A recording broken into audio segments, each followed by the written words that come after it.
ಎಲ್ಲರಿಗೂ ನಮಸ್ಕಾರ. ಇವತ್ತು ನಾನು ವಿಶ್ವಗುರು ಬಸವಣ್ಣನವರ ಒಂದು ವಚನವನ್ನು ಓದಬೇಕು ಅನ್ಕೊಂಡಿದ್ದೇನೆ.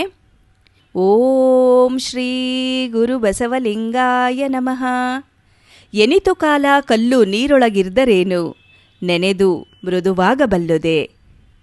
ಎನಿತು ಕಾಲ ನಿಮ್ಮ ಪೂಜಿಸಿ ಎವೆನಯ್ಯ, ಮನದಲ್ಲಿ ದೃಢ ಸಂಕಲ್ಪವಿಲ್ಲದನ್ನಕ್ಕ. ನಿಧಾನವ ಕಾಯ್ದಿರ್ದ ಬೆಂತರನಂತೆ ಅದರ ವಿಧಿ ಎನಗಾಯ್ತು ಕೂಡಲ ಸಂಗಮ ದೇವ. ಇದರ ಭಾವಾರ್ಥ ಹೀಗಿದೆ: ಎಷ್ಟೇ ಕಾಲ ಕಲ್ಲು ನೀರೊಳಗೆ ಮುಳುಗಿದ್ದರೂ ಅದಕ್ಕೆ ಮೃದುತ್ವ ಬರುತ್ತದೆಯೇ? ಮನೋಸ್ಥಿರತೆ ಇಲ್ಲದವರು ಅದೆಷ್ಟೇ ಕಾಲ ನಿಮ್ಮನ್ನು ಹಾಡಿ ಪೂಜಿಸಿದರೇನಂತೆ, ಅದಕ್ಕೆ ಫಲ ದೊರಕಿತೆ. ಹೀಗೆ ನಾನಾಗಿ ಬಿಟ್ಟರೆ ಕೂಡಲ ಸಂಗಮ ದೇವ ಹೂಳಿಟ್ಟ ನಿಧಿಯನ್ನು ಕಾಯುವ ಭೂತದಂತೆ ಲಿಂಗ ಧರಿಸಿದ ನನ್ನ ಪಾಡಾಗುವುದು ಎಂದು ವಿಶ್ವಗುರು ಬಸವಣ್ಣನವರು ಈ ವಚನದಲ್ಲಿ ವಿವರಿಸಿದ್ದಾರೆ. ಶರಣು ಶರಣಾರ್ಥಿಗಳು.